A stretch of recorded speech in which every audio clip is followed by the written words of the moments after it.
Live from the 607, it's the Ocho Duro Parlay Hour, where we're talking everything going on in the world of sports. Join in the conversation on social media with the hashtag ODPH, because here we go. Instead of looking deep inside, every word I have to say, keep it simple. Welcome to an all-new edition of the ODPH podcast. What is happening, everybody? Thank you so much for joining us this week. My name is Ken M. You know the co-host. He's a man of 1,004 aliases, but the one that we all know him best is Padawan J. Well, let me talk to you. And it's been a while since we've talked. It has. We're coming in with allegedly more recruits than Penn State. Help me. This is true. We've had a lot of stuff going on behind the scenes. Obviously, you've been listening to the ODPH on the subscribes. We do appreciate it. It means the absolute world to us. We've been launching Fanlight Zone. This is true. And that has taken up a lot of time. As it was pointed out to me this past week, I set up a business within 30 days. Pretty much. Running. I think it was within 2 weeks. Yeah, it was within 2 weeks to be specific. Yeah. Not to go on a bragging tip, because that's not me if you know me well. But that just kind of really put it into perspective about like what's been going on with the show and the podcast. Because we've told you once, we'll tell you a million times. Until you hear us say this is the last episode, we're still doing the show. Mm-hmm. So rumors of our demise is greatly exaggerated. Plus, weather in the Northeast this time of year is kind of all over the place. Yeah, so it's a little behind the scenes. So what we're going to tell you is very simple, Pad. If you want to know what's going on with the ODPH, where do you go? ODPHpodcast.com. Right on, because that'll have all the information there. It also has a link to fanlightzone.com. So we'll be at one or two spots. You can find us for all the sports talk here on the ODPH network, and of course we're going to do the entertainment when something comes up, but primarily a lot of that's going to be moved to Fanlight Zone, which, I mean, obviously it's the home of comics pop culture, so it makes a lot more sense. But nevertheless, when you come to ODPH podcast, you're going to find the link to the TeePublic store, you're going to find the blogs, you're going to find the classifieds, which has friends of the show such as 3FM Podcast, Dragon Master Games, and you're also going to find the directory, which, how many providers are we on? 497,224. And your source? Trust me, bro. So that being said, we're not going anywhere. So you should be subscribed wherever you listen to your favorite podcast from. We'll always have something for you. It helps the algorithm of the show. That's what I'm told. Mm-hmm. And last but certainly not least, we have a fantastic music section. And that is worth the price of admission alone. So definitely shout out to Tom Jolu, who's doing amazing things. Brian Wolf and the Howlers, Second Suitor, Floodland, Shout out to the Robots. All great musicians, all bands and music that you need to go check out. I can preach about it all day, but you came here to hear something else, so we're going to get right to it. So anything else is odphpodcast.com. That is your link to everything going on for the parlay of topics. This week, though, we got a lot to recap in the world of sports. It's been a while, but let's kick it off as we always do. We're in the middle of the NFL season. A lot of things have happened this past week, so Pad, let's go locks and leaps. Yes, we're going to start with our lock, actually, because we both picked this one. And we had a lot of similar ones this week. Yeah, we did. Boy, we couldn't have been more wrong on this one, because we picked the L.A. Rams. Yeah. To beat the Carolina Panthers, which apparently Carolina didn't get the script because they decided to flip it, because the Panthers won 31-28 at home. Saw some footage from the stands. Fans were loving it. Mm-hmm. Bryce Young, 15-20, 206 yards passing, 3 touchdowns, no interceptions. Matthew Stafford, 18-28, 243 yards passing, 2 touchdowns, 2 interceptions. Blake Corum led the way for the Rams in rushing, 7 carries, 81 yards, just 1 touchdown. Chuba Hubbard led the way for Carolina, 17 carries, 83 yards, no touchdowns. Jalen Coker led the way for Carolina in receiving with 4 catches, 74 yards, just 1 touchdown. And then Xavier Smith led the way for the Rams with 3 catches, 82 yards, and no touchdowns. Well, 2 stories are going on with this one. Any given Sunday? I wish. Great movie. Absolutely love that. The Rams took the Panthers too lightly. Absolutely. That is the easiest way you can describe this. I am in the process, because I will admit, I don't know the Rams' schedule off the top of my head. I'm wondering if this might have been a trap game. I think it was, just because, much like we referred to the Buffalo Bills, maybe sometimes teams buy into the hype. And they were getting anointed the best team in football. Stafford and all the MVP conversations, deservedly so. Yeah. But still, they looked past the Carolina Panthers. And granted, the Panthers were a 500 team at the time. Mm-hmm. You could make an argument that the Panthers are not good. We said this on the show. We're not going to take it back. They're very hit or miss. They're very hit and miss. But quietly and deceptively, they have put together a positive record. Mm-hmm. They're 7-6. Yeah. And there is some online conspiracies, if you want to believe in superstitions and all that jazz. Cue the X-Files theme. The last 2 times that they went to the Super Bowl, the only 2 times, Yep. it tied into Ohio State winning the national championship. It tied into when they opened up, they faced Jacksonville. Like there's like a lot of weird conspiracies going on. And they all tie into the alleged color scheme of the logo for the Super Bowl. Oh, yeah, there's that whole thing. And like I say, I'm using a lot of allegedly. So if you want to say this team is the team of destiny, that is all you. Yeah. I say no. I don't think so. I will say this. If you're a Carolina Panthers fan, you have a lot to be looking forward to. Listen, there's only one conspiracy I believe in when it comes to the Carolina Panthers, and that is the conspiracy that the only 2 times that team has been in the Super Bowl, they have faced Hall of Famers. Peyton Manning, Tom Brady. So if and when Carolina gets back to the Super Bowl, because I figure at some point they'll get back to the Super Bowl. This point, statistically, whoever they face, certified Hall of Famer. You have to think that. And coming out of the AFC, there's a lot that you could say. Yeah. I think of all the playoff teams, you can make an argument for a few. Sure. That are going to be there, but that's for another discussion. But in this case, though, huge win for Carolina. It was a gritty win, one that they were not expected to do. Yeah. Let's face it, the Rams were the best team in football. Was what, 21-17 in favor of the Rams at halftime. Yeah, so they wound up slipping a little bit. Goose egg in the third quarter didn't help. Yeah, a very bad performance from Matt Stafford. I mean, you would say, well, 2 interceptions shouldn't break a team, but it did because, let's face it. 2 interceptions, 2 sacks, missed 10 of his passes. The the Panthers only hit Stafford twice. Yeah. I mean, that's the thing. If he was getting hit more, like in comparison to when Josh Allen was getting wrecked by Houston's defense. Yeah. Then you could say, it wasn't his fault. But and if I would say it could, if it was the opposite where, Carolina's defense is just that darn good. Their offense just doesn't have anything. Carolina defense isn't really that good. No, it's not a lights-out defense. It's serviceable. I think that's very honest to say. It's not terrible by any means. Right. But when they're putting that much pressure on Stafford that he's making mistakes, it does cause for a little bit of pause. Sure. It does. I mean, you can't lie about it. But I think this is just such a huge win in the eyes of the Carolina team and fans that we can't take that away from it. Like, it's a bad loss for the Rams, but it's such a momentum builder for Carolina. Exactly. Especially for Bryce Young, who, I mean, listen, I'll be the first one to say I wrote him off. I have too, and I feel like he's gotten the short end of the stick. You got to give some credit to Carolina's defense, though, just because I'm looking at the receiving stats here. And I mentioned Xavier Smith, leading receiver, but Puka Nacua, 6 for 72 on 9 targets. That's not bad. Devontae Adams, who's having a great season, 4 for 56, 2 touchdowns, but that's on 5 targets, so not bad. But then the rest of it, you got Colby Parkinson, 4 for 27 on 5 targets. Davis Allen, 1 for 4 on 1 target, and then a bunch of guys who had no catches, no yards on 1 target. So all things considered, okay, you gave up the 2 tutties to Devontae Adams, but death taxes and Devontae Adams at the goal line. Yeah. But for the rest of it, that's not bad. It's not bad, but I mean, it kind of draws a little comparisons to when the Bills lost to Houston. Sure. Everybody was anointing the Bills as Super Bowl winners. Sure. They go in there, they get punched in the mouth, even though they lost by a short amount. Sure. I mean, remember, the Bills were within scoring distance, lost by 4. This is a loss by 3 for the Rams. Not writing them off by any stretch, but this is a bad loss, especially when you have Seattle right behind you, and for that coveted number 1 seed in the NFC, you can't falter like this. I mean, right now in the standings, Seattle and the Rams both have the same record. The Rams have the tiebreaker over Seattle based on head-to-head win percentage. Yeah. So we shall see. Looking ahead for these 2 teams the next couple of weeks, remainder of the season, realistically. Yeah, just go remainder. Yeah, Carolina Panthers are actually off this upcoming week. Coming back week 15, they're on the road playing the New Orleans Saints. Week 16, they're at home against the Tampa Bay Buccaneers. Then week 17, they're at home against the Seattle Seahawks. Then they got the Tampa Bay Buccaneers on the road in week 18. I see them going 2-2 on that stretch. Probably. Then for the L.A. Rams. Yeah.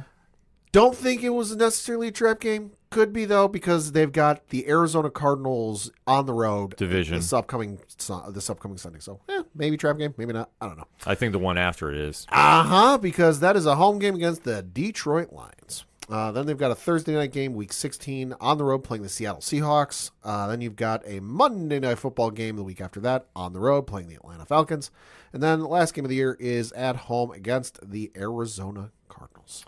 That's a tough one to call. If I have to say, that could be a 2-3 stretch. They should beat the Cardinals twice. Because that's one that could go either way. Cardinals right now 3-9, eliminated from the playoffs, last place in the division. Blah blah blah. So they should beat the Cardinals. They should beat Atlanta, but Atlanta, who the heck? You don't know. Who the heck knows? They're the NFC equivalent of the Chargers. You never know who's going to show up. Detroit, coin flip, and then I would say Seattle. You don't know either. So there's two at least should wins, and the rest are we'll see. I would say this. I mean, Seattle. That's going to be the toughest game in that stretch. Yeah, no question about it. Yeah. Arizona, you don't know because division always gets up. I think that if they're going to win, they're going to take that first one. I don't think they take that second one because I could see if the Rams have clinched and they can't move any further, they'll sit some starters on that game. Sure. And then Detroit, you don't know. And like I say, Seattle's going to be the benchmark. Sure. There's no room for error, though, just because I mentioned Seattle's got the same record as them. San Francisco's right behind them at 9-4. Yeah. And the difference between where the Rams are to where Seattle is in the playoff standings, Rams right now are the 2 seed. Seahawks are the number 5 seed. The 49ers are the 7 seed.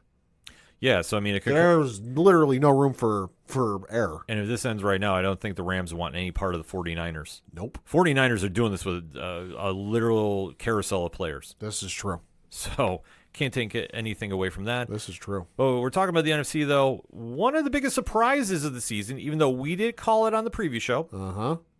The Chicago Bears. How about them Bears? In the first place in the NFC for the first time since I believe it's like 2006, 2007. Something like that. Since the Lovie Smith, Rex Grossman era.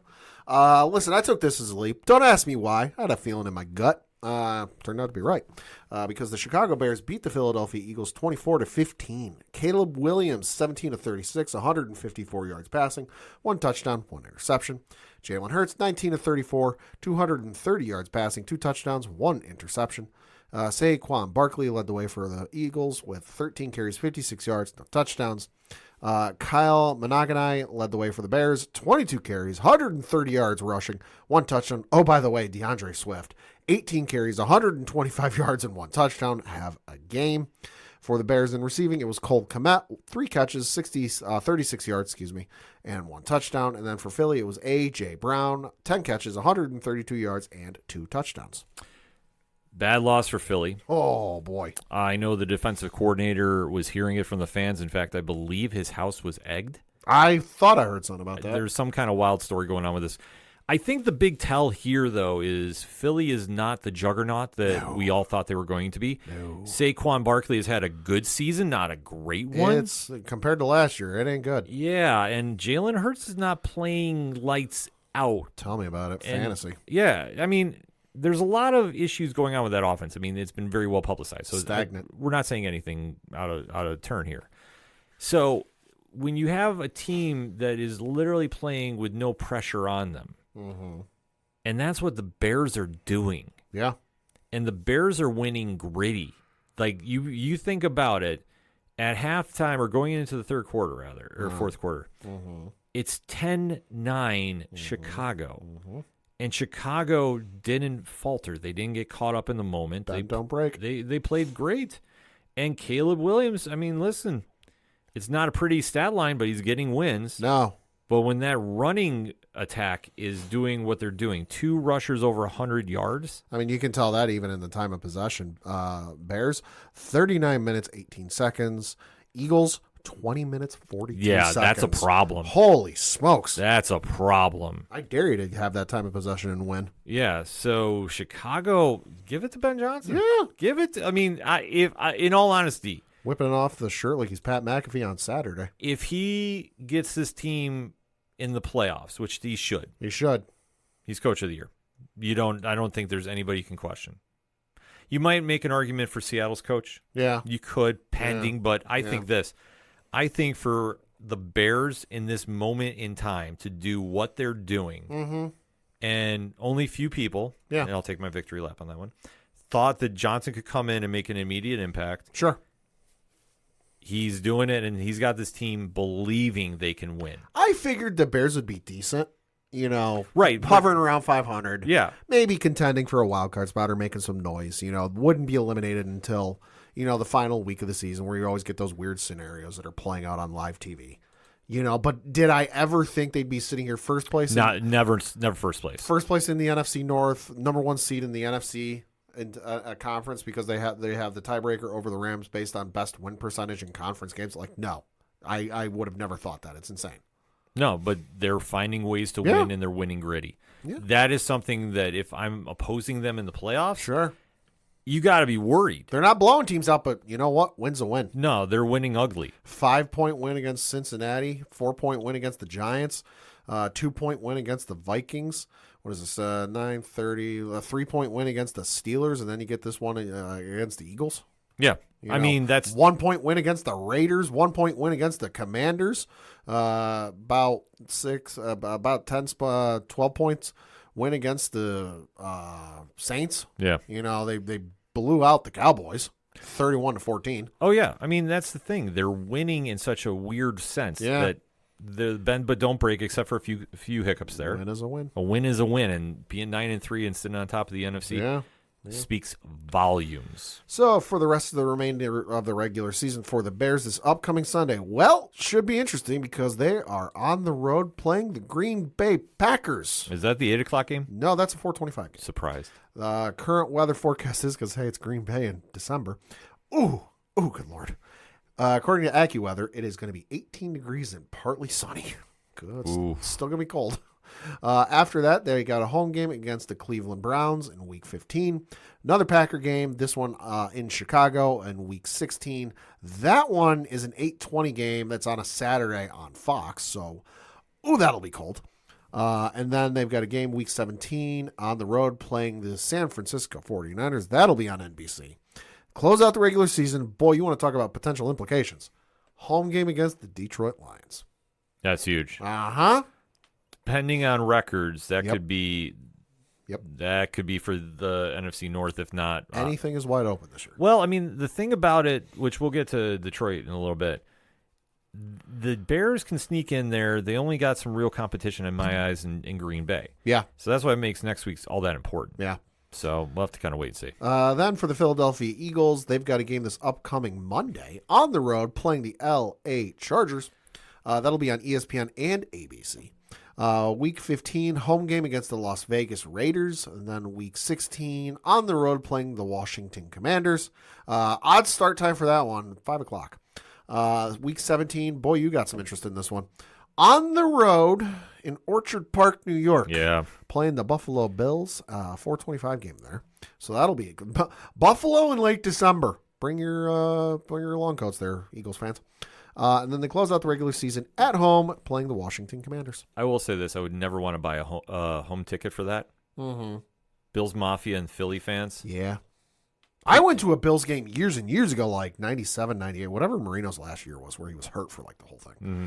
I went to the Bills-Dolphins game there, and that was cold then. No. But think about it. Oh, I know. But depending on, if you imagine they flex that game into 8 o'clock. Oh, boy. I would not want to be anywhere near there. Yeah. That would be a very, very ugly scene. I'm just putting it out there. Let's just see. I'll see what the schedule looks like that week, because, they may or may not do it. Let's see. Week 17, Monday night game, They're not doing it. It's Chicago and San Francisco. Yeah. Okay. Good. They're not. And then the Monday game, because I think they can flex Monday. They might do it for the Monday game though. Yeah. Monday is the Rams and Falcons. Yeah, I was gonna say the earlier the better for the safety of the crowd. Yeah. Because that's gonna be a rough crowd that night. In my opinion. Local Home Depots will be out of tables. Yep. Reasons, folks. Much like the Thanksgiving Day tradition, it's reasons. But this year had a lot more implications, and one that I had a feeling Green Bay was going to pull this off. Because sometimes you need a little bit of love on the holidays. And an incredible halftime show. Yeah. Oh, yeah. Shout out to Eminem and Jack White. Holy smokes. Yeah. But this really set a precedent for where the NFC North is. Mm-hmm. And sorry, Lions fans, I know we do have a very strong contingent here. I think that window closed, but let's get into this game. Yeah, so the Green Bay Packers won by a final score of 31-24. Jared 18 of 30, 234 yards passing, 4 touchdowns. Yeah. No interceptions. Oh, by the way, goose egg in the sack department. Jared Goff, 20 of 26, 256 yards passing, 2 touchdowns, 0 interceptions. Jahmyr Gibbs led the way for Detroit in rushing, 20 carries, 68 yards, no touchdowns. For the Packers, it was, well, who else? Josh Jacobs, 17 for 83, 0 touchdowns. And then for Green Bay, well, about everybody was catching the ball that day. Dontavian Wicks, 6 catches, 94 yards, 2 touchdowns. Guaranteed he's shooting up to the top of the waiver wire claim this week. And then it was also for the Detroit Lions, Jamison Williams, 7 catches, 144 yards, and 1 touchdown. Should also shout out for the Packers, Christian Watson, 4 catches, 80 yards, 1 touchdown. Good grief. It's insane. But the stat line, though, as you alluded to, Jordan Love was not sacked. No, he wasn't. Jared Goff got sacked 3 times. Uh-huh.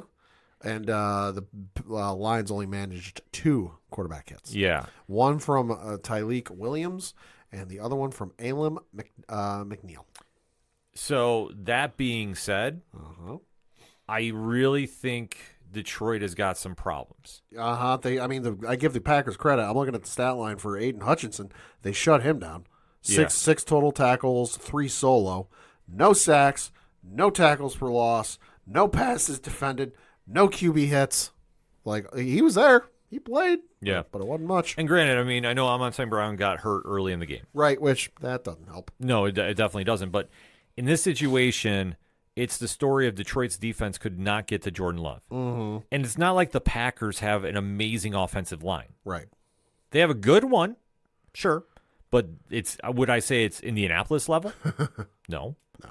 So you give Love that much time, he's going to tear you apart. He's that good of a quarterback. Love, 17 sacks this season. Yeah, that's astounding. About halfway to his career high, which is in 2023, and that was 30. Yeah.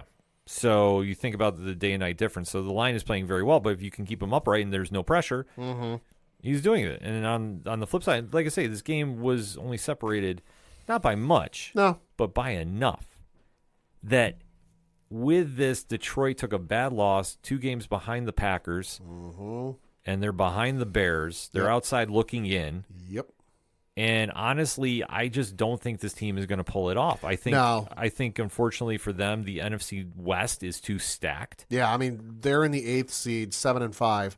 They're behind the San Francisco 49ers, who are 9-4. Yeah. So that might just be too much ground you got to make up. But the problem, too, is who's right behind them? The Lions, that would be the one, Dallas Cowboys, 6-5-1. Yeah. How crazy is that? How crazy is it that, of course, happens every time, that tie is now coming into factor? Oh, it's going to come back to haunt them. Yep. Dallas fans, happens every year. I'm not trying to get you fired up, but that's going to come back to probably it happens to everybody. They'll keep them out of the playoffs. Happened to Pittsburgh. Oh, yeah, completely. But in this game, though, that's the story. The defense did not show up, and if the defense can't put any pressure on a quarterback, you're not going to get far. And that's one thing the Detroit's team had started doing. It had a really great defense. Mm-hmm. They haven't played up to the level it needs to, in my opinion. And I think that knowing how stacked that NFC is right now, they're just not going to get there. I think Goff, he is playing lights out as much as he can, but he can only do so much. But if you're holding Gibbs and Montgomery under 100 yards, I mean, they had it combined 100 yards between them. Yeah. That's a problem. Oh, yeah. So that's what we see. Not ideal. No. So for the remainder of the regular season for the Green Bay Packers, ooh, baby, this ain't going to be easy. Upcoming Sunday, they have a home game against the Chicago Bears. Week 15 on the road playing the Denver Broncos. Week 16 on the road playing the Chicago Bears. Week 17 at home against the Baltimore Ravens. Week 18 on the road playing the Minnesota Vikings. Well, there's only one guarantee in that schedule. Week 18, you'll be nice and cozy. Yeah, I would say that they could be sitting starters. That's the only way they could lose that one, in my opinion. Could be. For the Detroit Lions, they've got the remainder of the regular season. Well, they got a quick turnaround because they're playing this upcoming Thursday on Prime Video at home against the Dallas Cowboys. Should be interesting. We should also note today. They got a lot of injuries. Yeah, they do. Well, and today as we record, Amon-Ra St. Brown, in case you have him in fantasy, currently listed as questionable because of his ankle for Thursday's game, so well, pay attention to that. But then after that, the Lions have got a road game against the L.A. Rams. Yeah. Then they've got a home game against the Pittsburgh Steelers in Week 16. On the road playing the Minnesota Vikings. That's on Christmas, so that'll be on Netflix. And then they close out the regular season on the road playing the Chicago Bears. One game in that is the one I would say is probably a guaranteed win. Other than that, even Pittsburgh, you never know what you're going to get out of them. Yeah, this is true. So looking at the rest of the games on the docket that took place Thursday and Sunday, the other Thursday games, well, you had the Dallas Cowboys beat the Kansas City Chiefs in the most watched regular season game in NFL history. It was like 52 million people or 50-something million people. Insane. With the Cowboys winning 31-28. Say what you will about Dallas, they will always have that tradition. Everybody will tune in to watch them. And the Chiefs obviously have a little more star power per se, a little bit. in some circumstances, but a bad loss for the Chiefs. Yeah, this is not what they needed. No, and also they're 1-5 on the road. Yeah, so yikes! Like I say, the fact that they won a very gritty game late too. Like that's the one thing about this. Dallas is making some noise quietly, but I do agree with you, that tie is going to haunt them. In Kansas City, I think this is the year they're out. Well, I mean, we can just run through this quick. They've got Houston. Houston's going to be tough. Yeah. Houston, Chargers, Titans, Broncos, Raiders to close out the regular season. So, realistically, they got one guaranteed win in that. Yeah, I would say. Maybe two. Depends on what happens with Herbert in his hand. True. So week 15 could be tough. Tennessee should be an easy win. Tennessee's a win. Denver, who knows? By that point, you never know. I mean, I think for Denver's sake, I think they're going to go in there and try finishing the job. The Raiders, not good this year. Although when they show up to play the Chiefs, they get good. Yeah, I mean that week 17 could or 18 could be interesting. But yeah, no, I'm with you. I much as crazy as it is to say, I don't think Patty Mahomes is going to make it this year. No, I think they're out. Which I mean. Be. After all, I mean, eventually dynasties have to falter. So yeah, America needs a break from Patrick Mahomes at some point. Yep. Then the other Thursday game, you had the Cincinnati Bengals beat the Baltimore Ravens 32-14. 5 turnovers. Whew. That's all you need to say about this game. 5 turnovers. Joe Burrow looked amazing coming back. 24-46, 261. I still think the window is too far for them to get back in. Sure, they're 4-8. They are a ways. They need a lot of luck to get in. They are the 12th seed. Yeah, but I know. I mean, on paper they're still in it, but I just don't think they can do it. I just don't. No, I don't either. Then you had the San Francisco 49ers beat the Cleveland Browns 26-8. I usually say this every time anybody asks me about the 49ers. Who's playing? I don't even know, and yet they're pulling out wins left and right. Well, we know a certain someone is coming back to the practice squad. Yes, that hit the news wires today. Yeah, we saw. Well, that's for Cleveland, but yeah. But it is what it is there. Cleveland, I think, just wants to get through the end of the season, and then they're going to have to make a lot of choices concerning their offense. Myles Garrett, sack tracker. He had one sack for this game, so he is currently sitting at 19. So a regular season sack record, still very much in reach. Oh, I think he's going to break it. Probably. I think he will. Probably. Then you had the Jacksonville Jaguars win 25-3. 3 straight wins for the Jags. Yeah. I mean, division game, so I mean, also Tennessee. The Titans are just bad. So 1-11. Yeah, I mean, 0-7 at home. I mean, probably locked in the number 1 pick, I would say, at this stage. I'd have to look. But so they're going to go back to back. So, sorry, Titans fans, it's not good. Then, much to your chagrin, the Miami Dolphins beat the New Orleans Saints 21-17. You know, the thing about this is the Dolphins have won 3 straight. Mm-hmm. Do I think they're going to run into the playoffs? No. Are they playing tough for reasons? Yeah. I mean, I think they're lucking in, and especially with that luck happening, I mean, the Saints are not good. So am I saying they're going to be playoff worthy? No, I just don't think they get there. So looking at the Tennessee first overall draft pick thing, this is the first time I've had to look at this all year, by the way. It's a wonderful feeling. Not guaranteed they have the number 1 overall pick. They are currently a half game ahead of the New York Giants. and that's only because I think What is that? That's 12, 13. Yeah, so the Giants have played one more game. I will reserve judgment on that. I don't want to rip into the Giants fans too much. I know we're going to talk about that game, but Yeah, we are. Then the New York Jets beat the Atlanta Falcons on a 56-yard game-winning field goal from the ageless wonder, Nick Folk. Why do I say ageless wonder? Well, because they played together in Dallas in Aaron Glenn's last year. Yeah, I mean, it is what it is there. Yeah. Who is Atlanta? What is Atlanta? You don't know, and especially They're this a is mess. this is the game that completely describes them. So good for the Jets. 234-1 from Kirk Cousins, sacked twice. Bijan Robinson, 142 yards rushing. Kyle Pitts had 82 yards receiving. No touchdown though. No touchdown though. The only touchdown came from David Sills the fifth. Yeah. 2 for 15 and 1. Yeah. Just a bleh game. Yeah, we did miss one game though. Texans. Oh yeah. The Houston Texans beat the Indianapolis Colts 20-16. Have to give some flowers to Houston. I mean, they're quietly making a run there. And, Sure. And Indianapolis, I mean, we thought they were going to run away with it. Danny Dimes and company. What did I say? I think the last time we were on the show. Show me when they play a team that's currently above 500. Yeah. The rest of them they've played were either at or below 500. And now they're running into some teams that are at above 500. And, well, the results are what the results are. Yeah, big win for Houston, even though they made the QB switch back to Stroud. So we'll have to see how that plays out. Yeah. Then you had the Tampa Bay Buccaneers beat the Arizona Cardinals 20-17. It was a game. Yeah. I mean, nothing really to report. Good game from Brissett. 301-2. Yeah. Not bad. Not bad. The Seattle Seahawks put a whooping on the Minnesota Vikings. 26-0. Holy smokes. Seattle folks do not sleep on it. When we give them all that praise and everybody's going, well, who have they played? Their defense is reminiscent of that Legion of Boom era. 4 sacks on Max Brosmer. Yeah, Brosmer did not do himself any favors. 7 quarterback hits. Just putting that out there. Baby. Not good. No.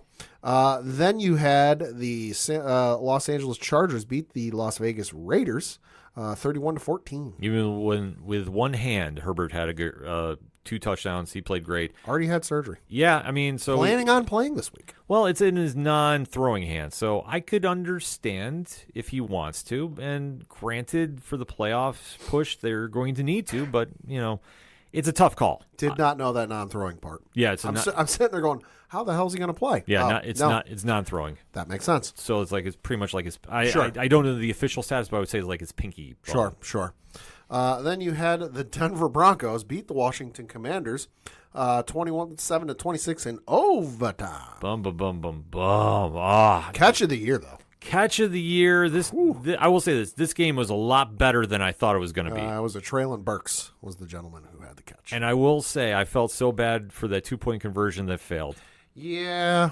That was the backbreaker. But yeah, for Washington, I think the season has gotten away from them. And sure. For the Broncos, a solid win. But we talk about teams and schedules. Yeah. The Broncos got to be in that conversation too. Oh yeah, they are 10-2. I mean, yeah. Do they strike fear in me in the playoffs? No. They could make some noise. They'll make some noise, but I don't think they're going to wind up doing it. I just don't. Sure. Then we have our 2 teams. You want to go first? Or you want me to go first? Oh, I'll go first because Okay. The easiest way to describe this one is Pittsburgh. We have problems. Yeah, they booed Renegade. They booed Renegade. They booed Renegade by sticks. They were chanting about firing the head coach, firing Tomlin. Yeah. Pittsburgh turned into just a hot mess express. Yeah. That's the easiest way to describe this. The Buffalo Bills turned on one of the best second-half performances this side of Belichick coaching the Patriots, making adjustments, and wound up winning 26-7. Josh Allen, not the greatest first half, but rebounded 123 yards, 1 touchdown, 1 interception. James Cook ran crazy. And I will emphasize crazy on this, 144 yards. Should have had a touchdown. Yeah. But we'll get into that a little bit. And also was the leading wide receiver with 33 yards. Yeah. Say what you will. Keon Coleman sighting for a touchdown. 2 catches is what it is. Decided to finally show up. Yeah, things are, I guess, good now, so stay tuned, ... Yeah. On the flip side, Aaron Rodgers looked like Aaron Rodgers of his age right now. Aaron Rodgers looked like he tried to break into Kevin McAllister's home on Home Alone. Yeah, he is. He did not look. He got beat up. He did not look good, even though he only got sacked once. But 117 yards, 0 touchdowns. Jalen Warren was the leading rusher, 10 carries, 35 yards. So keep that in perspective. Yeah. And then Darnell Washington was the leading wide receiver for the Steelers with 2 catches for 45 yards. Do you think it's time for Tomlin to go? Yeah, I think here's what I'm going to say. I think Tomlin is an amazing head coach. Sure. Never had a losing season. He's never had a losing season. Thus far. Yeah, and if this turns out to be the case, so be it. Sure. Do I think he should be fired over this? No. Do I think he should leave? Yes. Here's why. Okay.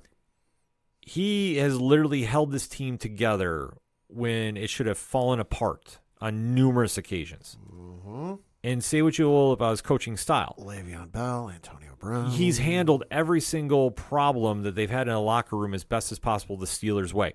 The Steelers are one of the most sound organizations out there. Mm-hmm. But if your fan base is turning against him because you're having a sub-500 season in your eyes, I'm sorry, that's not on him.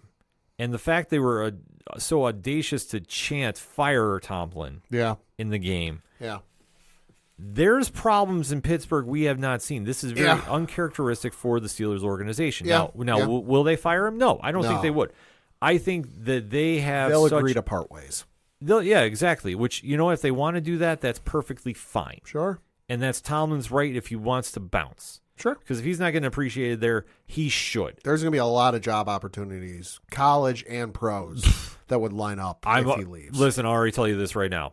You'll have the Giants will open up the Brinks truck for him. Oh, yeah. Literally, they will be like, what will it take to get you here? I don't hate the idea Roethlisberger had. Coach Penn State. I don't hate that idea. I don't think it'll happen. I don't hate that idea either, but I don't think he goes to he goes to college. No. He's too built for the pros. Mm-hmm. And I think if you can put him in any market, you can put him with any team, he's going to turn that around. And I think if you literally entice him, like let's say this, Giants fans brace for this. He has the number 1 pick staring at him. Mm-hmm. And he'll be the highest paid coach in the league. Mark my words. Easily. How do you say no to that? And he knows it'll be a rebuilding job. Yeah. But they have upside. They have a franchise quarterback if he can stay healthy and dart. Yeah. We don't know what's going to happen with Scotabo. True. Hopefully he comes back healthy. True. You have to get your wide receiver core straightened out. The one thing Tomlin will do first day is fix that offensive line. Good Lord, yeah. Yeah. And then you're off to the races. Mm-hmm. They would be foolish not to just say, what will it take to get you here? Mm-hmm. And if Tomlin really feels unappreciated in Pittsburgh, which I don't know. I mean, it's not like we talked there for like 20 seasons. But he's literally done everything he can to keep that franchise in that winning tradition. Yeah. I think he'll go too. And listen, he has earned a lot of respect and a lot of leeway from the front office, the owners, the GM, and what have you. And the reason I say that, and I can't take credit for this stat, Stephen A. Smith brought this up on First Take on, I believe it was Monday. And don't usually agree with a lot that's said on that show these days, but this one I was like, you know what, you got a point. The last time the Pittsburgh Steelers won a playoff game was against the Kansas City Chiefs on January 15th, 2017. So by the time it all rolls around, if the Pittsburgh Steelers do make the playoffs or not, we're sitting at 9 years without a playoff win. What other team can you say has that same stretch with a coach and they're still that team's head coach? It's a very short list. Yeah, I was going to say Marvin Lewis in Cincinnati. Yeah, but I'm talking today. Yeah. You know, what coach today could go that same stretch, not win a playoff game, and still be that team's head coach? Andy Reid, maybe. Yeah, which, I mean, I could be wrong about the playoff. 9 years is a long time. I could be wrong about the playoff record. I know. Right. I just know with, like, how bad Cincinnati was, and he was always still the head coach. Right. But no, that's just how much he's loved and earned the respect of the front office. Oh yeah, I mean that's the thing. I mean they don't want to move him. No, they don't. It's almost in a similar situation to the Yankees with Joe Torre. Yeah, back in what was that, 2006, 2007, something like that. It was just time. You know what? When you have the same voice telling you the same message, season in and season out, it starts to go in one ear, out the other ear. Well, I think that's the problem too, and especially this year has not been a typical Steelers year. Your defense is not shutting anybody down. The fact the Bills ran the same running play on you 20 times. Oh, my God. And Romo was calling it out, and everyone's been crapping on Romo these days. Yeah, but here's the thing. For as much as Joe Brady was getting a pass for this game, sure, the fact that you ran the same play over and over and over. They ran it at one point like 5 times in a row. Yeah, legitimately. And granted, Pittsburgh couldn't stop you, so I get it. But at the same time, that is not smart football. That's not good. That's like Madden easy mode type stuff. Yeah, so that's also something the Steelers never would happen. I mean, obviously, the Bills set the record for the most rushing yards in their Steelers home game. Good Lord. And I can't even remember what the last time that was. It's been a while. Oh, yeah, no, that's been huge. It was like 249 yards. Yeah. That's never happened in the nuts. Steelers. So, and especially, too, with the Steelers front office not having a backup plan for quarterback, and you have to go get Aaron Rodgers so late in the year. Old man Rodgers. Yeah, I mean, that's the thing. This has not been a typical Steelers year. So if you want to just hit the reset button, you do. Granted, I don't know who you get to replace him. I don't know. You'd have to see who's out there for head coaches. That would be a highly valued job, too. Oh, it would, but it'd be... There's not the usual candidate and the usual suspects that you hear year in and year out. They're like, oh, yeah, that would make sense. Or there's not that laundry list. Yeah, and I don't think you can talk Cowher out of coming out of the booth to come back. They've been trying to talk Cowher for various jobs for like 10, 15 years. He ain't coming. Yeah, so... He ain't coming. You got a better shot at maybe McCarthy. Yeah, I mean... McCarthy's the only one that jumps to my mind. He'll get some... I'm not saying it'll happen, but like you asked me... Coaches who aren't doing anything right now that could possibly jump in. McCarthy will be one. It'll be a short list. It might end up being a Mark Jackson situation in that he just sets it up before it gets going, but we'll see. Yeah, but either way, though, I think in my opinion, Tomlin walks. I think this is a game that really set the. Yeah. It paints a picture that we that want to see in Pittsburgh, and that was such a surreal scene. I will say, even they booed Renegade. Yeah, I mean that's the thing. Like, what the heck? I like I was saying, I was watching the game. I'm like, am I watching Steelers football? Or am I watching something else? Yeah.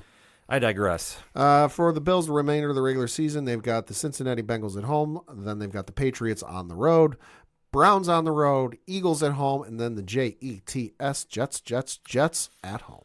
So they technically have to win outright. Mm-hmm.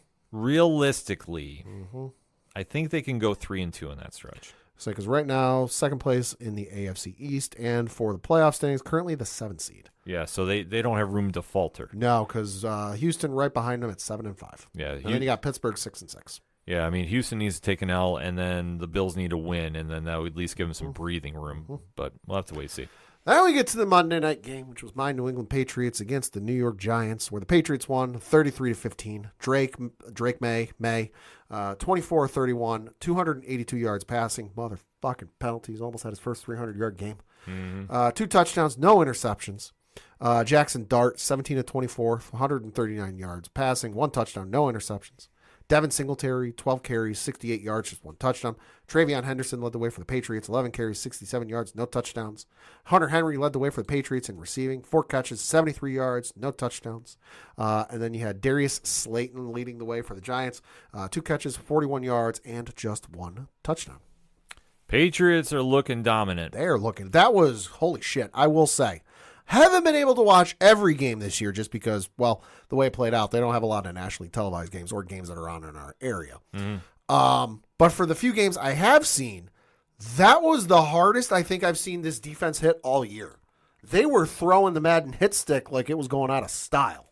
Holy smokes. Well, I think the one thing which... Had it not be for Ben Johnson turning around Chicago, Mike Vrabel's your coach of the year. He's in the conversation at the least. He's definitely in the conversation. And it's not to take anything away from him. So any Patriots fans that are calling, yelling about this.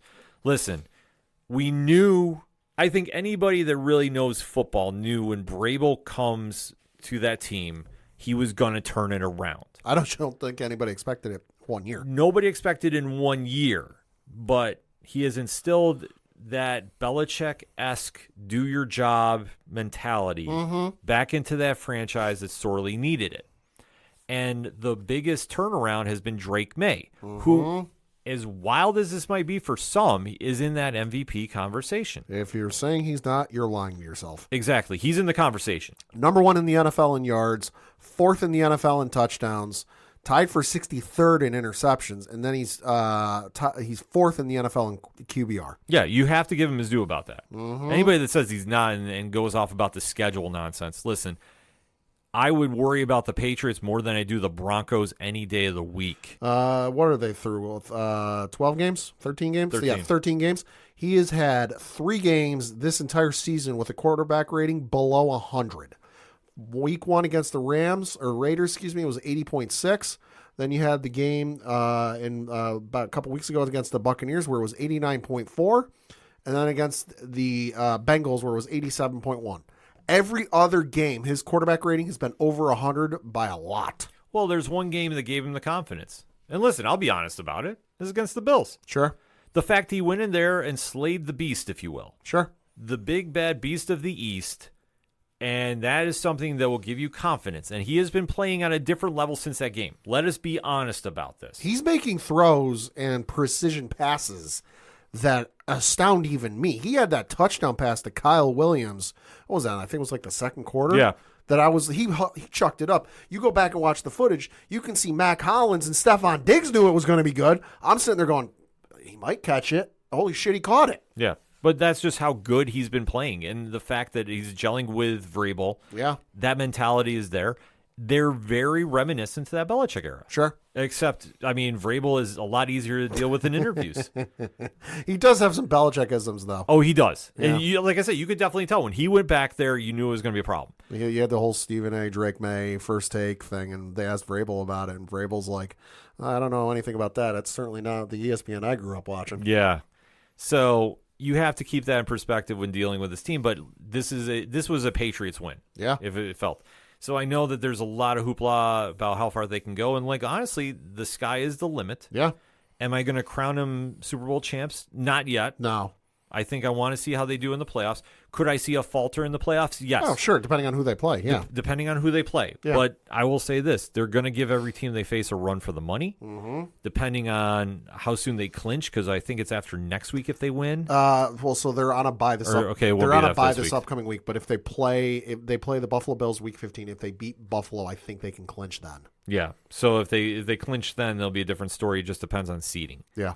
And I could see the rest of the stretch going because they're bye week 14, home game against the Bills week 15, 16 is on the road playing Baltimore, 17 is on the road playing the Jets, and then 18 is at home playing the Dolphins. Yeah, so the Dolphins game could mean nothing at that stage. It just depends if they want to be spoilers of Miami somehow is in playoff contention, but I don't see that happening. I don't either. And as for the Giants are a hot mess express. 2-11. When your number 1 draft pick, the number 2 overall, Abdul Carter. Yep, is pulling a Keon Coleman and missing meetings, and you have to suspend him.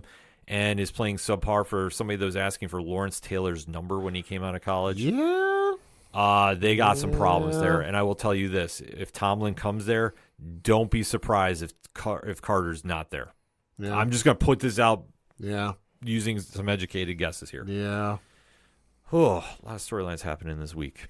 But that's why we talk about them here on the show.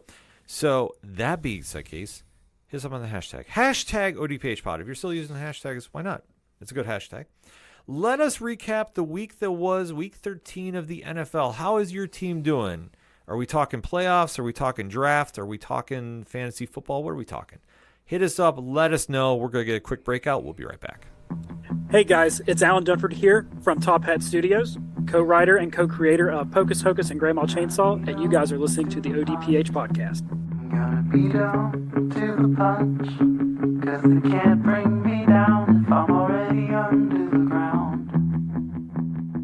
Coming back for another segment on this edition of the ODPH podcast, Sports Edition. We'll just go with that.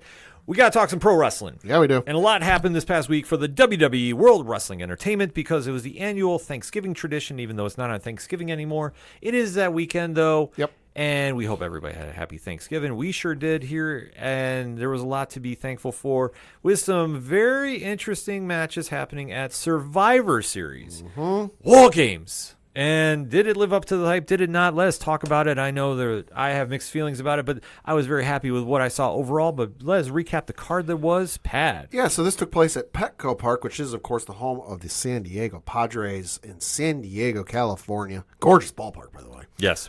With an announced attendance of 46,016. Looking at the results for this match, opening match of the card, hell of a way to start the match, was the Women's Wargames match. And you had Team Rhea, which was AJ Lee, Alexa Bliss, Charlotte Flair, Io Sky, and Rhea Ripley, defeating Team Asuka, although Becky Lynch might hate me for saying that. But that team comprised of Becky Lynch, Lash Legend, Nia Jax, and the Kabuki Warriors in Asuka and Kairi Sane by submission, winning in 41 minutes and 10 seconds. Amazing match. Great start to the match, and I love the little wrinkle they threw in this year, because ever since WWE has been doing the War Games matches, they've had the shark cages, or whatever you want to call them, where two of them at the entrance ramp or right out of Gorilla, two folks start in the match, the others are in the shark cages, and then the time comes down, and then you sit there and you're, all right, who's coming out? Added the wrinkle this year, no cages. Yeah. You had to wait to see who was coming out, and I like that. Yeah, I thought they did a very good job with that. Yeah. I think this really showed up. Shout out to Charlotte Flair, who I know her gear was designed by a 7-year-old fan who's dealing with some health issues. Yep. So very cool to see Charlotte do that. And Yeah. I mean, seeing her and Asuka lead off the team, I mean, that Yeah. was a great way to start the match. What can you say? The MVP of this match, though, is still Io Sky. Yep. Who is absolutely insane. Like, if there's one thing that is now be synonymous with War Games, is she is the MVP every time she's in there. She does a crazy spot With a garbage can. In fact, now, I mean, I'm not doubting that this gets added to the video games, and Probably. we did see her logo was on the can this year. So who did a swanton bomb from the top of the cage, like absolutely wild. Uh-huh. I mean, it was nuts. Yeah, it was crazy. It was a great start to the show. A great start to see it too, and like I say, to see that Team Rhea Ripley won, I was not super shocked with. I was very happy to see. I like how they've been kind of messing with Becky Lynch. Oh my god! And her, she's been crashing out online. And I love it. Yeah, she's been going crazy. If you haven't seen the one she posted last night, and you might not have, because she posted it late, like 11:30 or midnight or so Eastern.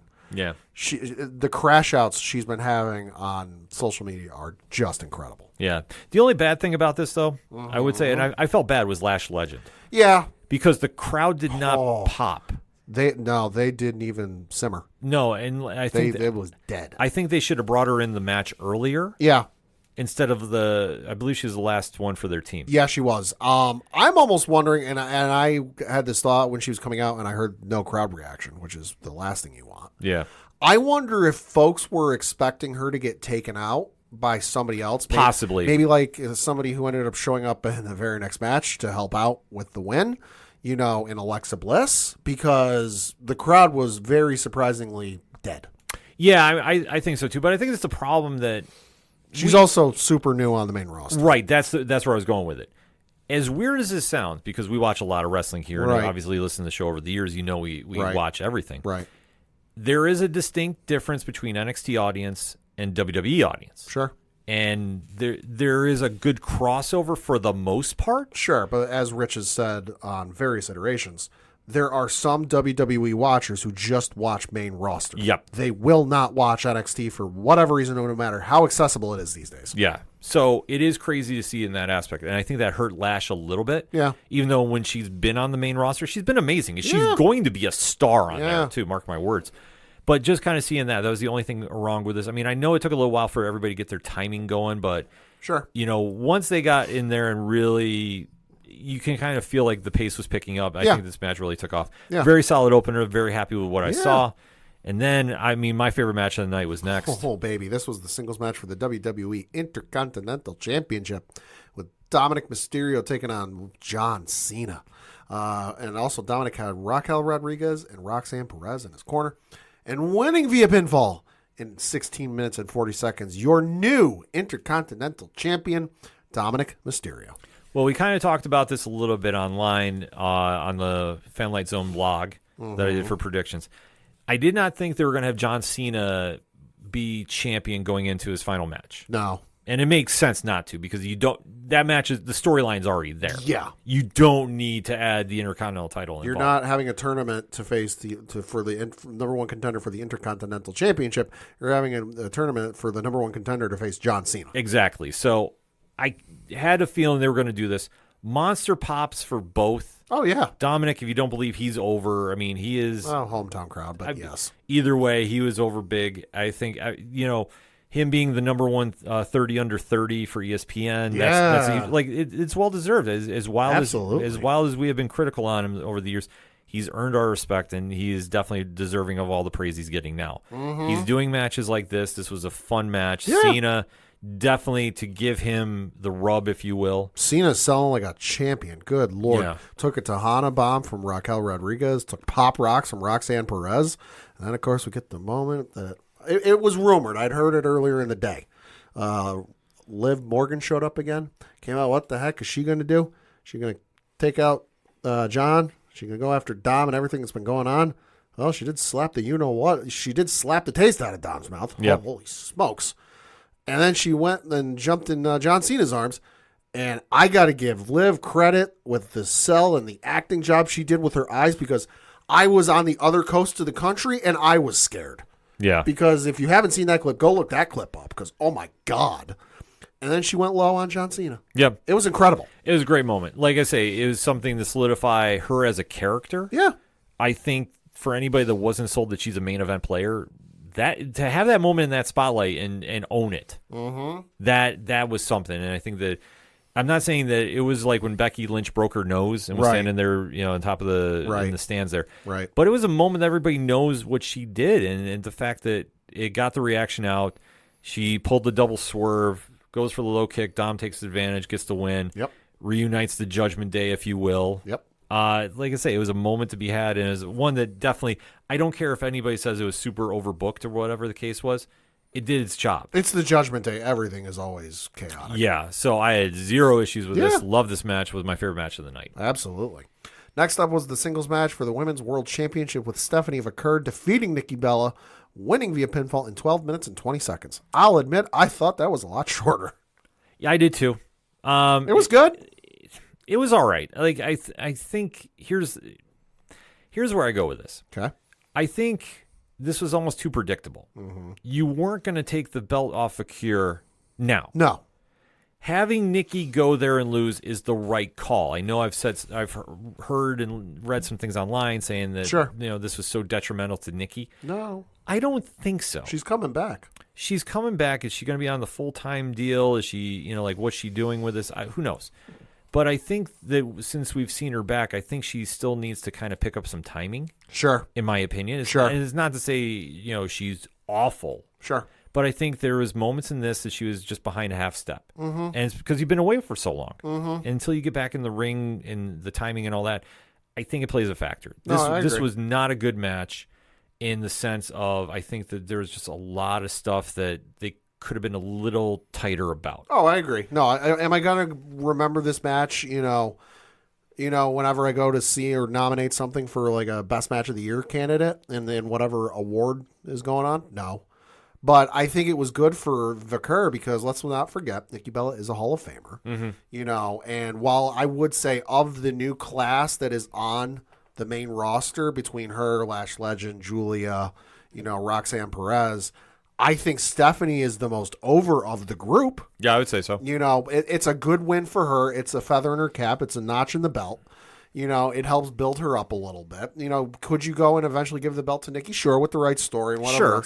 But she just turned on Stephanie, 2 weeks ago? Yeah, it's way too soon. It's way too soon. The match was fine. I'm not going to sit here and go, it was the greatest women's match of the year. I think it had some unfortunate placement because it just followed. That's true. It just followed the Cena Dominic Mysterio match, which the crowd was, I don't want to say burnt out, but the level was certainly down. They were gassed. They were gassed, so unfortunately every card has that moment where it's the low point in the night, and that just happened to be this match, but it is what it is. It is what it is, but there's also a factor too that we didn't think about. Nikki doesn't need the belt. No. Nikki is in that weird crossover, beyond wrestling, so to speak. I'm not saying it's like the Rock level, because obviously it isn't. Right. but She does have a fan following. she does have a lot of a following outside of WWE for stuff that she's done, which is great. Like, listen, more power to her. So, like I say, her being champion, I don't think is needed as much as Vicure getting a good run right now. Mm-hmm. And I think it would have been just too soon. I don't think they want to play hot potato with the belt. Yeah. But I do agree with you. I think the placement on the card was tough. Like, had they done an interview segment maybe in between, would have helped. Yeah. But, I digress. Then you get to the main event of the evening, which was the men's War Games match. War Games! And this one was, well, there's no name for this team. It was the heel team. The Vision. Vision with Braun Breaker, Bronson Reed.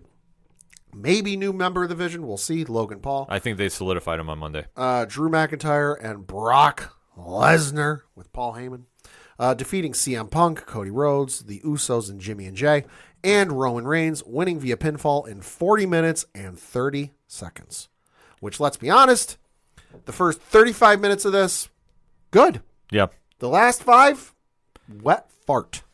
Yeah, I mean, it's tough. It's really kind of tough. I mean, unlike the women's match, where I figured Rhea would have come out last, I figured maybe AJ. It was hard to tell. We knew who was coming out last for this match between the two teams. You're building to, and I think this is half the reason. This match is half the reason they did the switch up with the entrances for the competitors of War Games, was so you could get the Jey Uso yeet and the whole thing with the crowd. Yeah, but and you could get the ones with Roman Reigns, and you could do everything else. I think this match was the whole reason they did that. But we knew who was coming out for this one. The build up to this was great, just the back and forth, and Drew getting back in the ring with the Usos and Cody, and then Logan Paul entering the match, and Bronson Reed tsunamiing everything that was moving. Just a fantastic build-up. Brock, you got the Usos and CM Punk, doing the whole run it back with Jay's entrance. And Jay's on top of a War Games cage, rocking back and forth to his entrance music. And then Brock's music hits. You had CM Punk with the chair, strumming it like it's a guitar. It was fun. Brock's music hits. He comes out and starts suplexing everything that moved. We knew Roman was coming out. And then you get the moment where, and I thought this was interesting too, because correct me if I'm wrong, I don't think they'd ever mentioned before that night that until all 5 members were in, or all 10 members, I should say, were in the cage, you could leave. I don't remember them saying that, but they made a specific point to say that night. Well, I think because Brock would... Bingo, because Brock went out to confront Roman, and I'm like, oh shit, here we go. Yeah. You figured. And then they beat the holy hell out of each other, and then wet fart. I think they needed to cover for Brock, because I think maybe he just did that on his own. Which, listen, I'm not going to tell him no. Are you going to tell him no? You could try. I don't recommend it. I don't recommend it. No, I will say this, though. I think storyline-wise, it did feel a little forced. Sure. Like, the build, once they got there, was okay. But then again, it's been a little problem that they've had right now is you have had Cody and Roman away, because let's face it, they're doing Street Fighter. Yep. They're off TV. Yep. Drew's getting ready to do Highlander. Drew's getting ready to do a movie. Seth Rollins was supposed to be here until he got hurt. Right. I heard some rumors that Jacob Fatu was supposed to be a part of this match, but then he wasn't cleared yet. That's rumored too. So you had to make the best chicken salad out of chicken stuff. Yeah. And they did. No, they did. It was, like I said, 40-minute match. The first 35 minutes were great. It was those last 5 that I went, that's it? Well, because of how it ended. Yeah. I mean, and that's what everybody takes away from this. Yeah. Like me, I hated the fact they did the run it back. Yeah. That drove me nuts. Yeah. Just because it's like, unless you were going to do what I thought they should have done and have Jey Uso go heel there, cost his team, join the Vision, and we're off to the races. I think that would have been such a more beneficial move than what we got. Yeah. Because how this ends is we have a mysterious masked wrestler come over the cage, do a super kick. A la Seth Rollins. And a curb stomp. A la Seth Rollins. And then they climb out of the cage and leave. Yep.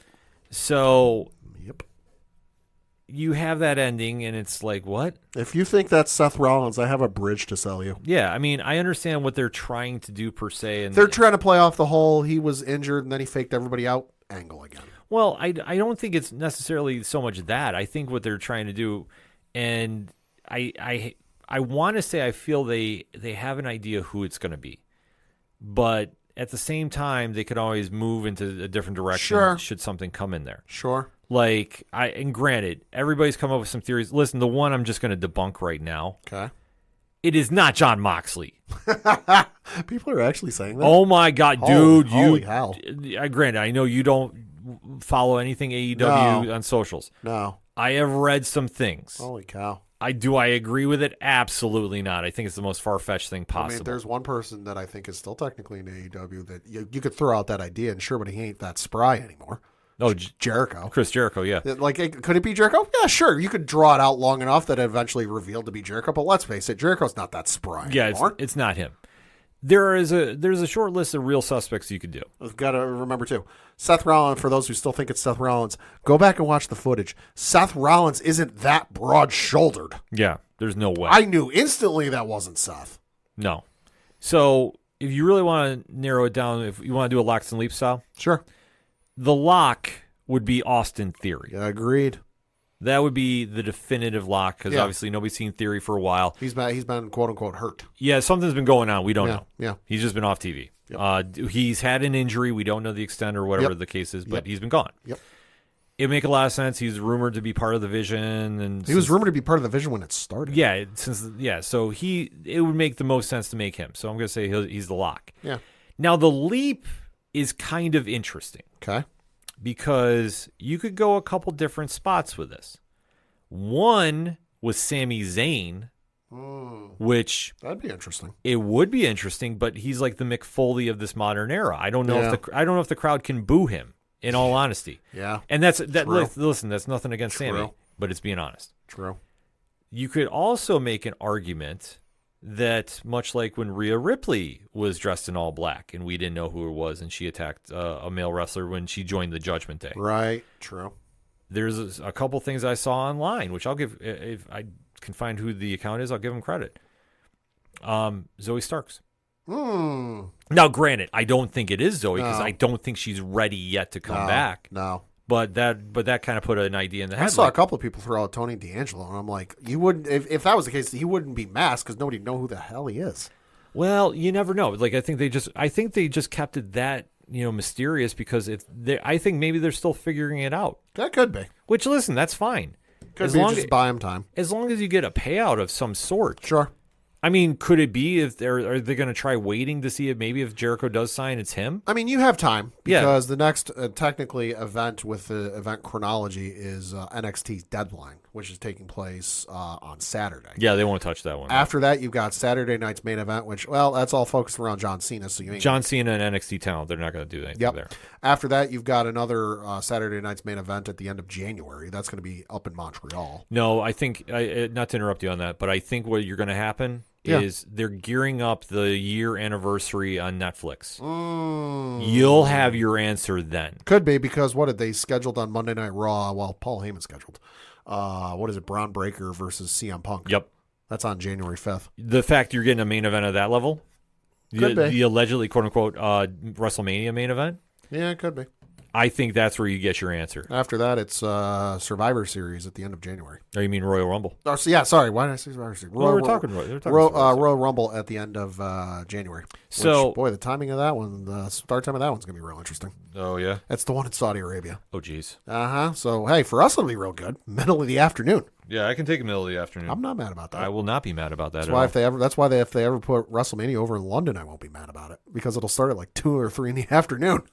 It'll be a good time. I love it. Yeah, it won't be going until 12:30 in the morning. I can appreciate that.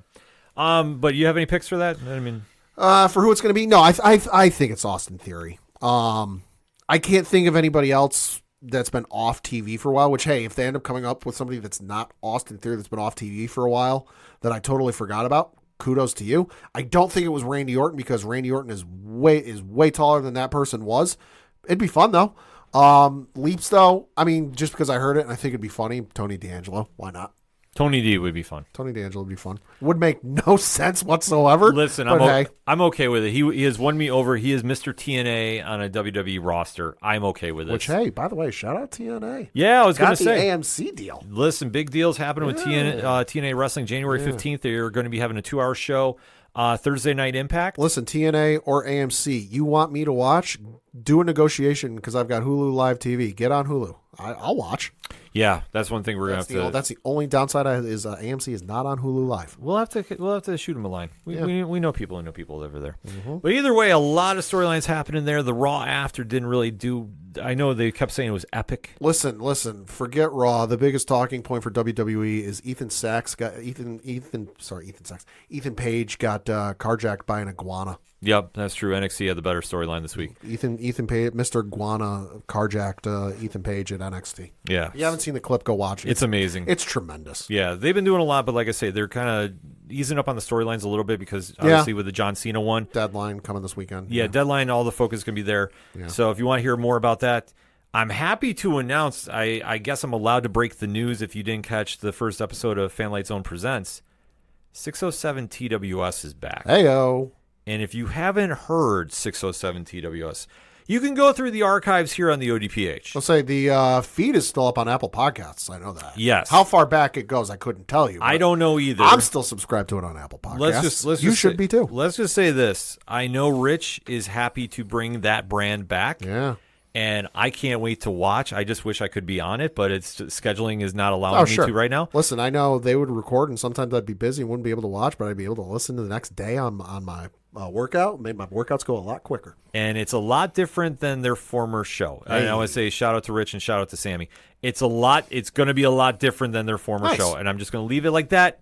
So if you want to find out about that Fanlight Zone YouTube, I know they're going to be breaking down the NXT card there. But in the meantime, hit us up on that hashtag ODPHpod.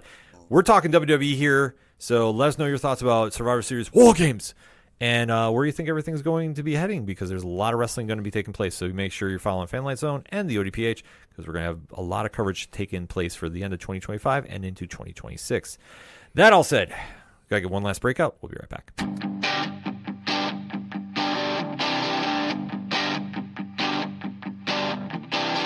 This is Tom from Tom Joe Lou. This is Matt from Sideroom Sounds. And you're listening to ODPH Podcast.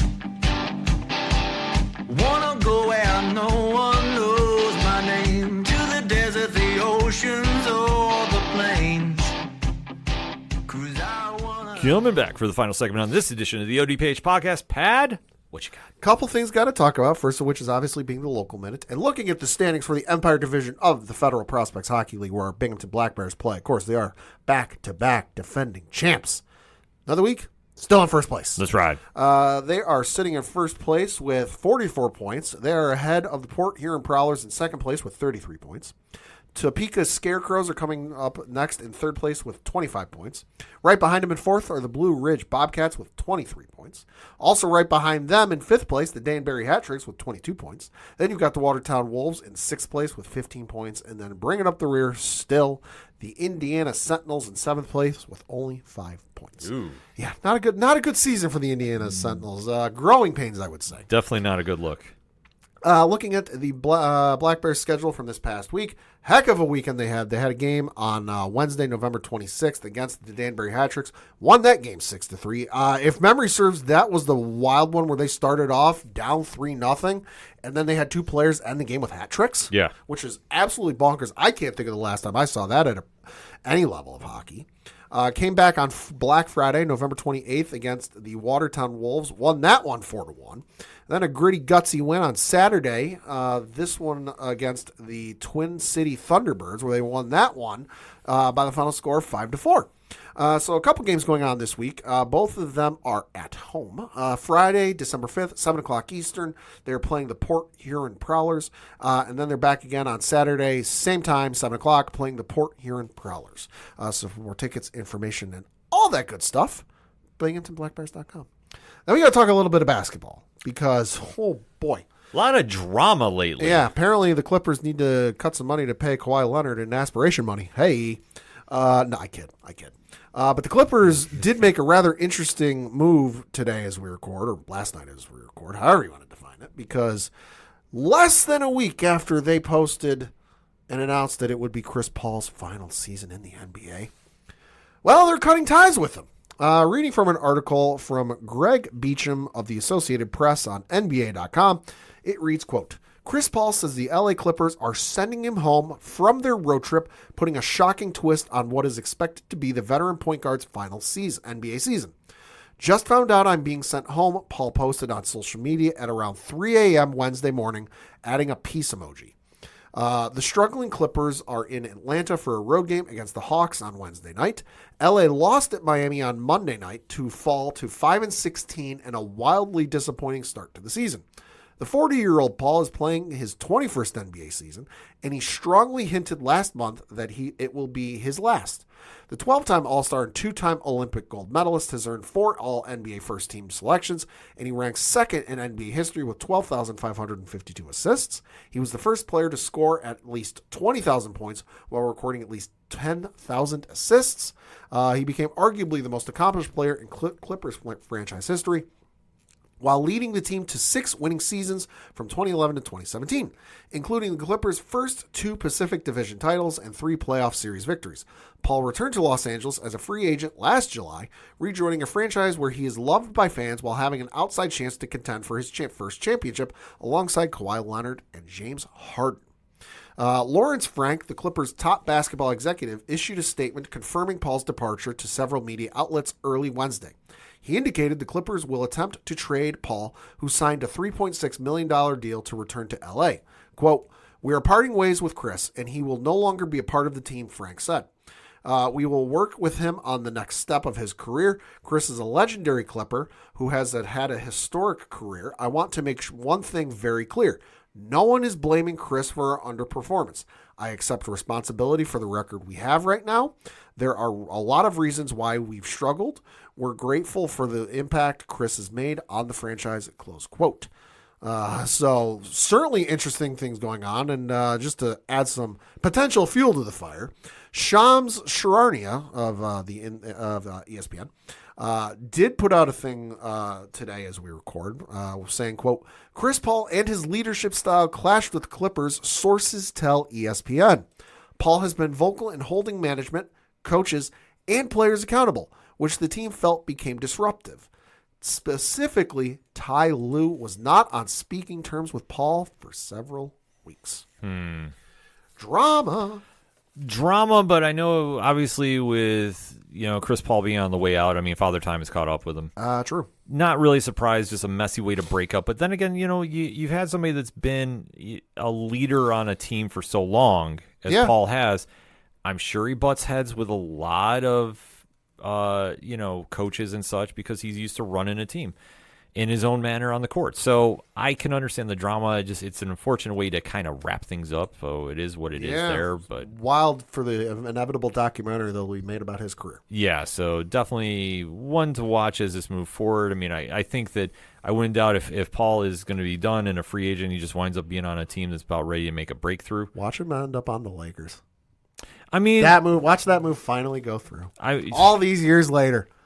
Yeah, I would say that would be something. I mean, the Lakers. David Stern somewhere shaking his fist. Yeah. I mean, that would be somewhere in the universe he's doing. Longtime NBA fans know. Yeah. So also a little bit of news. I guess Giannis is meeting with his team about his future in Milwaukee. Is he going to stay or is he going to go? Is he shopping for apartments in New York? To get him there, it would take him a lot because of the Bridges deal. But you say that, but I could probably figure out a way to do it. I would say there's a way to do it. Will New York do it, and does it make him better? Does it get him over the hump? I don't know. How's Dolan's Sphere doing these days? Probably got some money from that. I was gonna say he's got. I think he's got. I'll say the number of artists they've got doing residencies in that place. They ain't hurting. I think Fish is out there doing a residency. So they did a residency. Backstreet Boys did a residency. U2 did a residency. Like they ain't hurting. They're not hurting for anything on that Sphere. So I mean, but if Dolan does a residency out there, we'll be just fine, in my opinion. I'm just gonna put that out there. I will end with a little bit of UFC news. I know we haven't talked about it lately, but can we talk about how I love they're going to start the card times now allegedly at 9 p.m. Yep, they're starting early. Yeah, they're starting early. Thank you, Lord. As they're going to be making a move to Paramount for their streaming, so they're going to be making a model a la the WWE when they went to Peacock. Already had Paramount Plus. Now I can't get rid of it. Yeah, now I'm right there with you. So It was announced for the first card going to it, I believe. Yes, it is. That we have Justin Gaethje versus Paddy Pimblett in an interim lightweight title. That's not a bad. That's the main event, right? I believe. I think that's going to be the main event. That's not bad. Well, that will be the main event of one card. I know they've been making some announcements. I know there was an egregious, in my opinion, I don't care what anybody says. It is egregious that Kayla Harrison and Amanda Nunes is not headlining the card that they are on. Sure. I'm sorry. That, to me, that does not make any sense. That is probably the biggest women's MMA fight you could do. Yeah.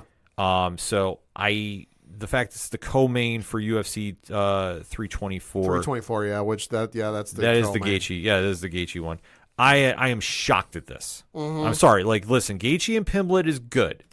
Don't get me wrong. It's in the interim title, and Tupuria is dealing with a family, personal reasons, so he's away right now. So I understand. So they're doing the interim title. I fully get it. I'm not knocking this. Like I say, it's a main event no matter where you are. But there's no way you can tell me that Kayla Harrison, 19-1, who is defending against the GOAT of women's MMA. You cannot tell me otherwise. Amanda Nunes, 23-5. Legend killer. Yeah, I don't care that she's coming out of retirement since 2023. I don't like Nunes coming back is huge, especially for Harrison. This is box office. I'm going to read off some names for you, some of you new listeners. Tell me if you've heard of some of these folks. Kat Zingano, Shayna Baszler, Sarah McMahon, Valentina Shevchenko, Misha Tate, Ronda Rousey, Raquel Pennington, Chris Cyborg, Holly Holm. Yeah, most of those names, I think the only one I mentioned she lost to was Kat Zingano.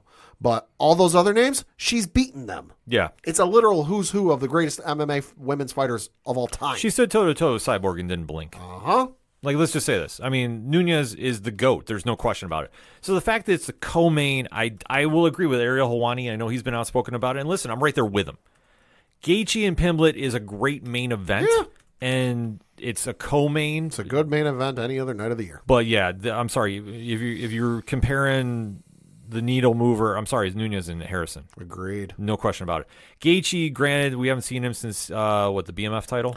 Something like that, yeah. It's been a hot minute since we've seen him. Granted, let me see. He's box office. Gaethje's last fight was back in March, UFC 313, where he beat Rafael Fiziev. Oh, that's right. He had the decision there. So it's been a while since we've seen him. And like I say, reasons. I don't think he was hurt. No. I think he got to the point where it's like, he's not going to win a title. What are we doing here? Yeah. And Gaethje is always an exciting fighter. He stands in the pocket too much and takes way too much damage. Mm-hmm. Pimblett is much like the same. Pimblett, who is undefeated at this stage. High rising star. Yeah, he's undefeated in the octagon, I should say. Right. He's 7-0 in the octagon, 23-3 in the real record. Mm-hmm.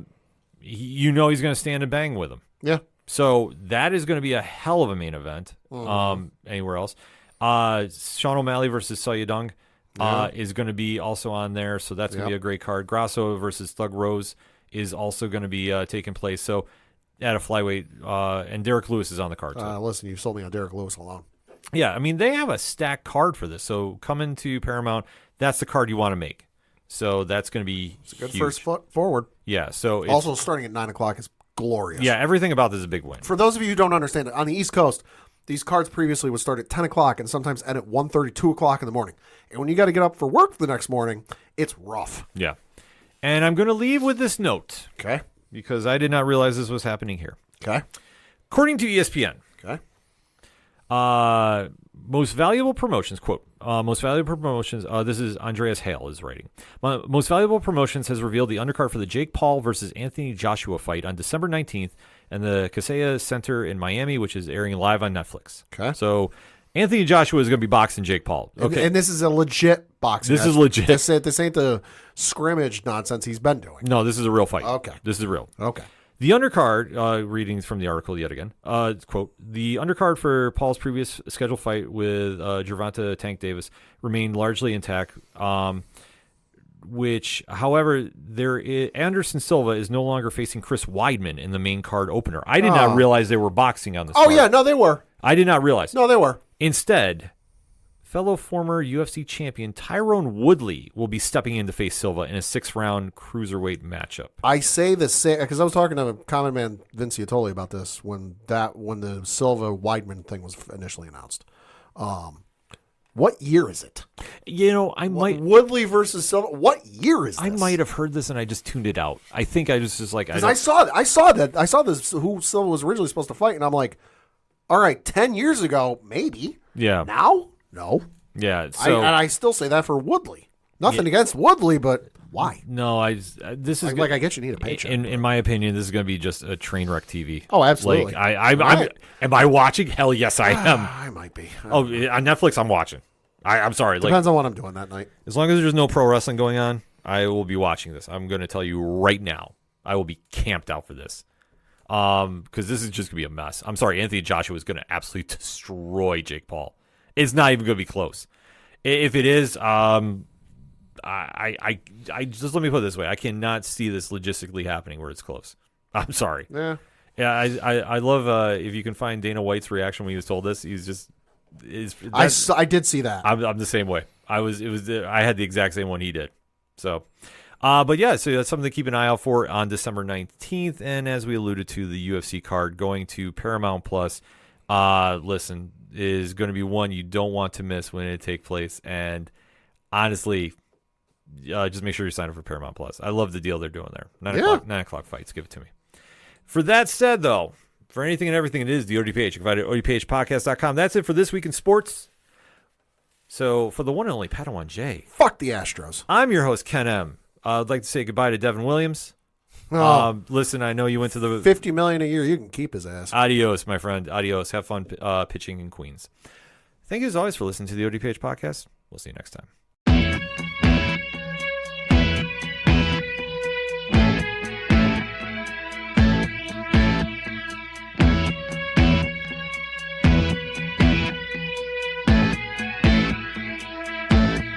It's such waste of time, swiping left and swiping right on people you could know.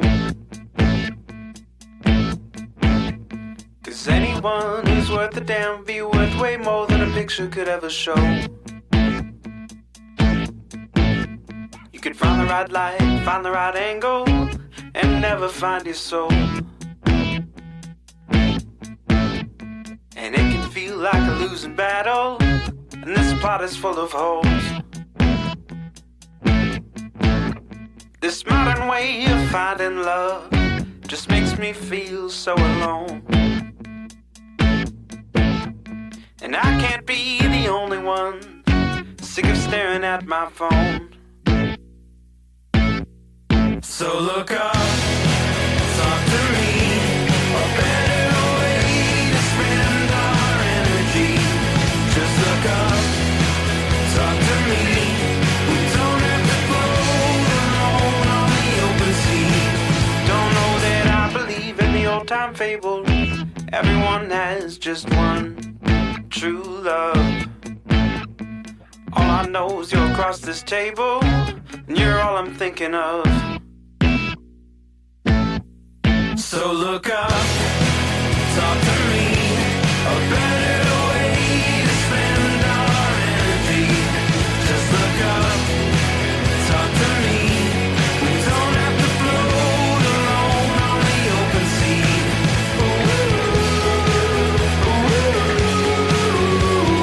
Talk to me.